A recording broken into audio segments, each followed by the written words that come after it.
What would you say if I told you that my GoPro Max 2 footage here was not reframed using the GoPro Player App? Welcome back to Creator Reality, my friend. I'm John, and in today's video, I'm going to show you how I made it work with something different. Let's get back in the studio and do some editing. Recently, I've been trying to work the GoPro Max 2 into my regular recording lineup more frequently, but I found the GoPro Player App to be kludgy at best. Now, for my on-bike stuff where you can't hear the audio from this camera, I still recommend this workflow that I outlined in that video as the best solution, and it involves Davinci Resolve. This workflow also involves Davinci Resolve, but we're going to do the reframing a little bit differently. Here, I have a version of this clip that was reframed outside of here. You can see it's just an MP4. There's no 360 to it. There's no effects on it. I didn't use my normal workflow for it. On the second clip, you can see that we've got several different camera angles. It's all been reframed here, but again, there's no effects here. It's been reframed elsewhere. So what did I do? Well, in the GoPro Player App, I chose these settings. I've got HEVC as my codec, 8K resolution, direction lock turned off, horizon level left on, anti-shake and 10-bit color depth left on as well. Then I exported with the batch exporter all the footage that I needed, and I had the flat files to import into, drumroll please, Insta360 Studio. For a long time, Insta360 Studio required you to enter the serial number from an Insta360 camera. Well, a few months ago, they took that requirement out. So let's dive into Insta360 and I'll show you how to work with GoPro Max 2 footage. And it should work for GoPro Max 1 and probably DJI cameras as well. The big part here is to export your 360 footage from a competing product into a flat file. And it creates a really wide 8K file, at least from the GoPro Max 2. But Insta360 Studio will pick up on that. And if you have individual clips, you can just drag them in here or click import. And I've already got one here, so I'm going to double click on it. And it opens up in the media page here of Insta360 Studio, where, as you can tell, I've got a bunch of it cut out. How did I do that? I just drag this bar back and forth. You can see the yellow line changing. That's what's going to be exported when you click the export button that I'll show you in just a second. But while we're in here, we have access to things like deep track. So to do a deep track, we'll just get it framed up how we want. Click on deep track, draw a box around me just like that, start deep track, and it's going to track me through the whole clip. And while the deep track is running, the speed of it is completely dependent upon your computer. I'm currently running a laptop with a 5090 GPU, a 285HX, I think, Intel CPU, 64 gigs of RAM, and all my footage is on SSDs. So it's going to work fairly quick for me. Your mileage may vary. Obviously, I sped this screen recording up quite a bit. And it stopped when I hit the keyframed area at the end. We'll get into keyframes in just a minute. Now to export, we're going to click export and we're going to leave it as video. Enter a file name, path, preset. I want 4K. Resolution is selected. Frame rate is the same. Recommended bit rate.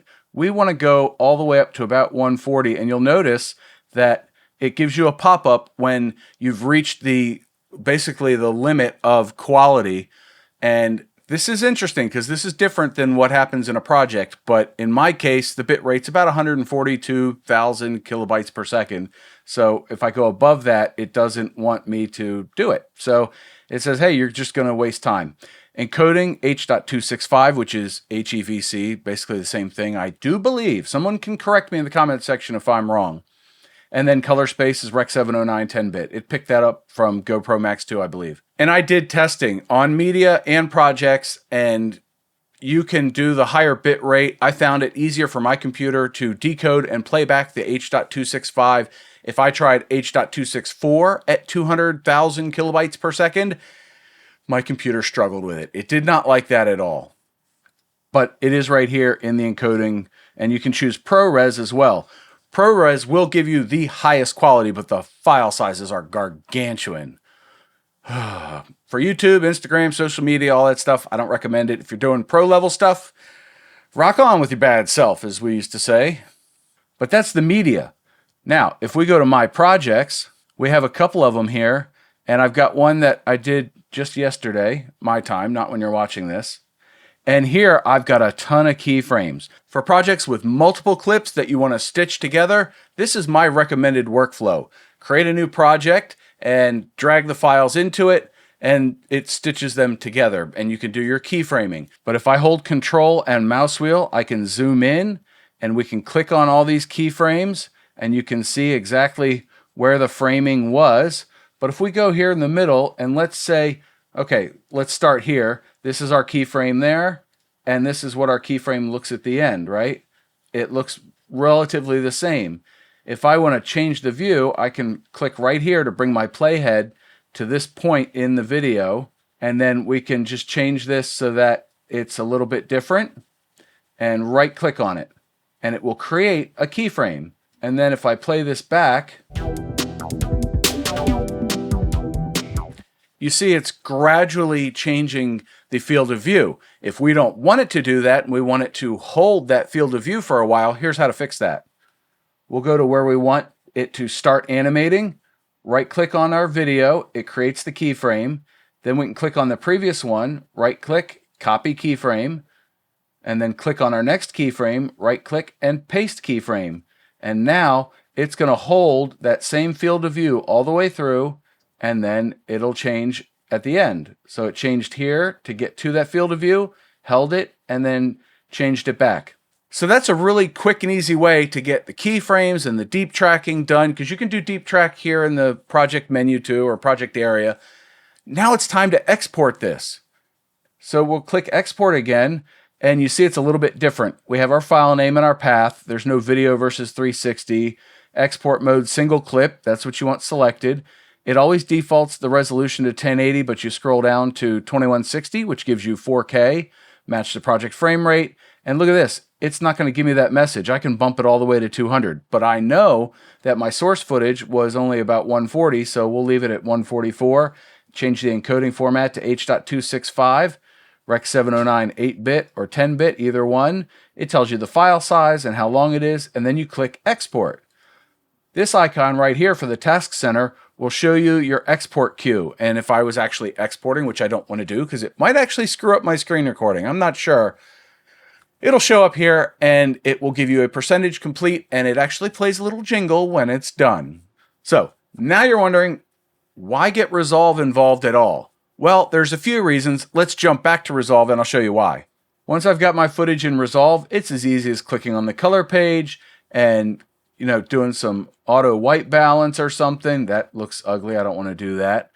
But we can change, the shadows and stuff. We can bring the shadows down a little bit, bring the contrast up, bring the saturation up a little bit. We can tinker with the colors in here much easier. Insta360 Studio, as far as I'm aware, doesn't have that functionality.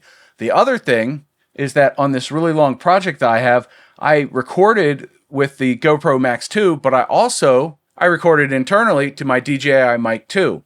Sure, you can use Bluetooth to connect this microphone to the GoPro Max 2, but if you do, you lose the noise cancellation. The audio quality isn't that good. It has a lower fidelity, to use a technical term, and I wasn't happy with it. So I recorded internally here, copied the file to my computer, and then I dragged it onto my timeline beneath the GoPro Max 2 footage.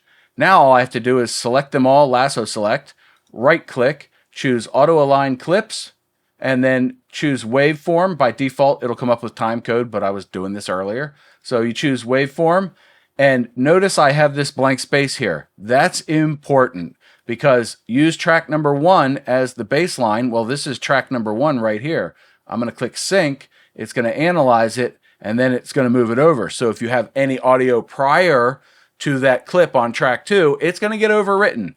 Ask me how I know. But now I can go in, Alt-click on the audio, press my D key to disable it. And if we go right about here, you'll be able to clearly see that it's all lined up. And the brand new cards, right after they finished formatting in Windows.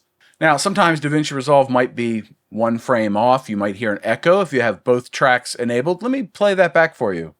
They got a format as well in each of the GoPros they went into. So that's the step. Hear that slight echo? Right.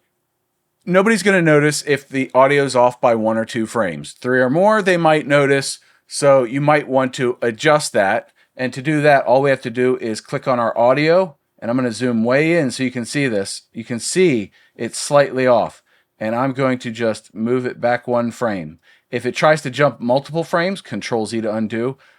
Turn off snapping, and then you can move it willy-nilly. But that's going to be perfectly lined up right there, so we'll play that back. So that's the steps for doing the format. I told you I'd get back there eventually. Pretty easy, right? So now we have a way to record video on the GoPro Max 2. Reframe it in Insta360 Studio, which in my opinion is a lot easier and faster. Bring it into Resolve for color grading and linking up with externally recorded audio, and then we can render out a final video. Pretty cool, right? Hey, was this video worth a like? Was it worth a subscription? Ask your comments down below, and as always, thank you very much for watching. I hope you learned a lot. Until next time, I'll see you over here, which is another one of my videos. You'll learn something about Resolve there. John out.